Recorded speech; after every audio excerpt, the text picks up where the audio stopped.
As a crimson sun sets on the desert horizon, a fateful moment approaches in ancient Egypt. Two gods, one the guardian of order, the other the master of chaos, confront each other in a final showdown.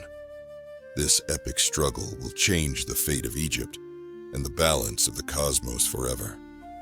Ages ago, Egypt's wise king Osiris was treacherously murdered by his brother Seth. This murder threw the land's balance into turmoil. The fertile banks of the Nile were plunged into mourning and chaos. Osiris's son Horus, while still a child, swore that he would avenge his father and reclaim the throne that was his by right. Now, years later, Horus has grown to fulfill that oath and has entered into a relentless struggle for power against his uncle Seth. Horus is the falcon of the heavens, the symbol of light and justice. Seth is the lord of the deserts and storms, the embodiment of chaos. Their clash is not merely a fight for a throne, but the final act in the endless war between cosmic order and primordial chaos. The people of Egypt and the gods watch with bated breath to see who will prevail in this struggle. For the victor will not only become Egypt's king, but also determine the balance of the world. The great court of the gods, the Ennead, composed of the 9 deities of Heliopolis, convenes to put an end to this conflict. In the shadow of the sun, God Ra's golden throne, the case of Horus versus Seth begins to be heard. In the assembly of deities, Horus recounts what Seth did to his father and the harm he brought upon Egypt. He demands that this betrayal be answered for. Seth, on the other hand, proclaims that he would be a stronger ruler, insisting that only he can defend Egypt against external threats, thereby flaunting his might. The divine tribunal struggles to decide who should govern Egypt, the one who is just or the one who is strong. Seeking wisdom from an ancient source, the gods send a message to Neith, one of the oldest goddesses. The reply that arrives weeks later is unequivocal. Neith declares that Horus should be king. This news drives Ra and Seth into a fury.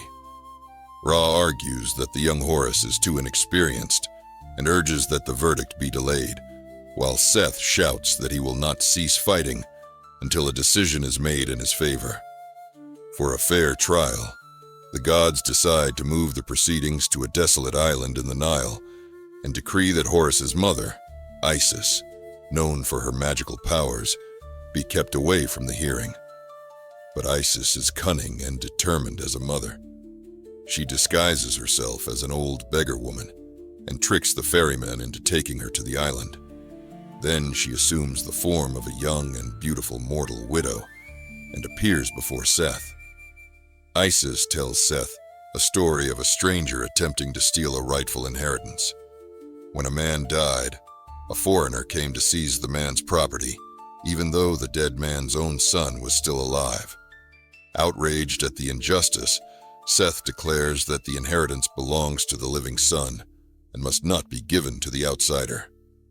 With those words, Seth has unwittingly passed judgment against himself. Isis cannot contain her triumph. She transforms into a kite and flies off, announcing to all the gods that Seth has condemned himself by his own decree. Realizing he has been tricked, Seth flies into a rage, but the contest is not over yet. Ra suggests that to settle the matter fairly, Horus and Seth should compete in a series of direct trials. This proposal especially pleases Seth, since he trusts in his own strength to prevail. The first challenge takes place in the depths of the Nile. The two gods transform into enormous hippopotami and compete to see who can hold their breath underwater the longest. The waves churn wildly, and giant shadows crash into each other beneath the surface as the gods on the riverbank hold their breath in anticipation. Seth, at home in the water, has the advantage in this form. Horus endures with fierce determination, but as time stretches on, the young god begins to struggle. Fearing for her son's life, Isis forges a magical harpoon and hurls it into the water. On her first throw, she accidentally strikes Horus. Panicked, she recalls the weapon, and on the second cast, pierces Seth straight through the heart. The wounded hippopotamus Seth roars in pain and is forced to emerge from the water. Thus, Horus is saved from drowning, but Isis's intervention has cast a shadow over the god's trial. Seth views this act as cheating and does not hide his anger. Isis's mercy had saved Horus, but it only enraged Seth further. Wounded and furious, Seth lunges at Horus as soon as he emerges from the water and claws out the young god's eyes. Horus's scream of agony echoes to the heavens. Darkness falls over the world, as if the sun itself had been eclipsed. Blinded, Horus collapses to the ground. Drunk on victory, Seth assumes his nephew is dead and triumphantly proclaims himself the winner, trying to force the gods to recognize him as king. But an unexpected savior appears. Hathor, the goddess of love and music, finds the injured Horus. Hathor milks a gazelle and drips the healing milk into Horus's eye sockets. A miracle occurs. Horus's sight returns, and the legendary eye of Horus begins to shine once more. When Horus rises to his feet, his pain has been transformed into a calm determination.